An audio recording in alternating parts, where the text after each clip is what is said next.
चलें जी, पुरानी ईद की यादों को थोड़ा ताज़ा किया जाए। ये था आखिरी रोज़ा और हमारे घर थी चांद रात। इसलिए मैंने सोचा चलें जी थोड़ा डेकोर शिकोर कर लेते हैं, घर को सजा लेते हैं क्योंकि सब मेहमानों ने आना था।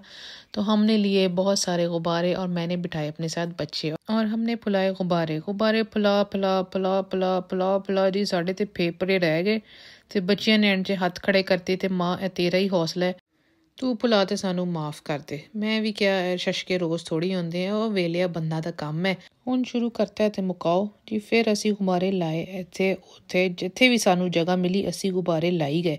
ਅਜੇ ਫੁਲਾਏ ਜੀ ਸੀ ਤੇ ਹੁਣ ਲਾਣਾ ਤੇ ਸੀ। Thousands of tears later. ਜਨਾਬ ਹੈ ਤੁਸੀਂ ਹੁਣ ਕਮਰਾ ਚੈੱਕ ਕਰੋ ਫੁੱਲ ਮੋਡ ਤੇ। ਵਾਹ ਜੀ ਵਾਹ, ਮੈਂ ਕਹਿੰਦੀ ਆ ਜੀ ਅਖੀਰ ਹੋ ਗਈ ਡੈकोर ਦੀ। ਹੁਣ ਐਡੀ ਖੁਆਰੀ ਕੀਤੀ ਤੇ ਤਾਰੀਫ करना ਤੇ बनती है ना। अब ईद पे बच्चों की ईदी तो बनती है ना। ये जी हमने ली सब बच्चों की ईदी और इस ईदी के बाद आपने मेरे से बैंक की हालात नहीं पूछने। अब हमने ईदी को पैक करना शुरू किया। प्रेजेंटेशन हर चीज़ में बहुत इंपॉर्टेंट होती है। बच्चे चाहे बाद में गिफ्ट्स रैपर फाड़ के फेंक दें, लेकिन उस टाइम जब बच्चों को आप एक प्यारे से रैप शुदा गिफ्ट्स जब देते हो तो जो चेहरे पे उनकी मुस्कुराहट होती है ना, वो काबिल दीद होती है। खैर मुझे था एक ज़रूरी काम, इसलिए हमने जल्दी से गिफ्ट्स रैप की और फिर उसके बाद मैंने ज़िम्मेदारी अपने बच्चों को दी कि जो बाकी गिफ्ट्स हैं वो तुम लोग रैप करो।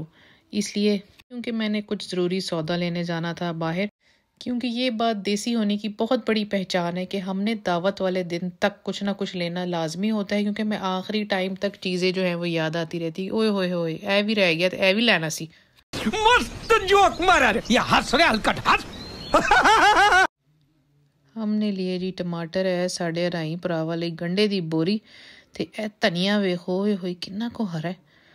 फिर हमने लिया दूध और डबल क्रीम और कुल्फ़ी लेनी लाजमी थी क्योंकि असी फलूदा बनाया सी कार च। अब जी चलें जी हम कराते हैं बिल और देखते हैं कितने की डस पड़ी हमें। और जी ये हमें पड़ी 31 पाउंड की डस। इन्नी को महंगाई हो गई है कि ना पूछो तुसी। खैर असी बिल पे किता ते हुन चलिए घर नूं। और जब हम घर पहुंचे तो बाकी सब मेहमान भी आ चुके थे और हर कोई बच्चों के लिए ईदी लेके आया था और बच्चे इस टाइम बहुत एक्साइटेड थे।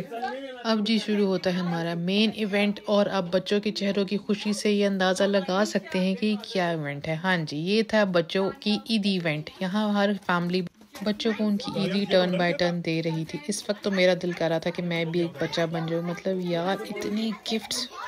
इस वक्त बच्चों की खुशी का एक अजीब ही मंजर था।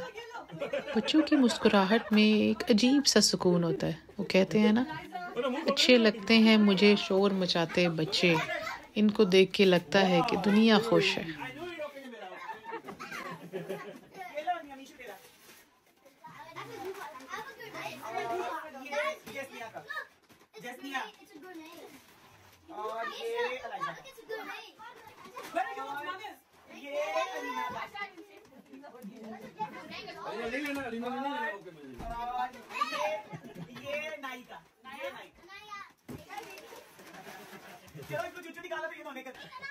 और इस दिन का इख्तिताम हुआ बहुत सारी खुशियों, मुस्कुराहटों और कहकहों के साथ। उम्मीद है आप सबकी ईद भी अच्छी गुजरी होगी और अल्लाह पाक हम सब के घरों को ऐसे ही हंसता बसता हरा भरा रखे।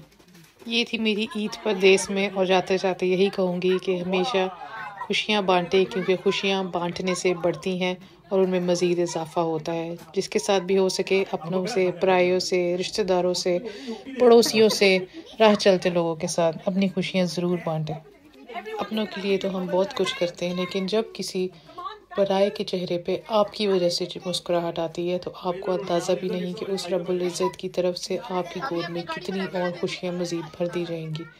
इसलिए अपना ख्याल रखें और अपने आसपास लोगों का भी ख्याल रखें।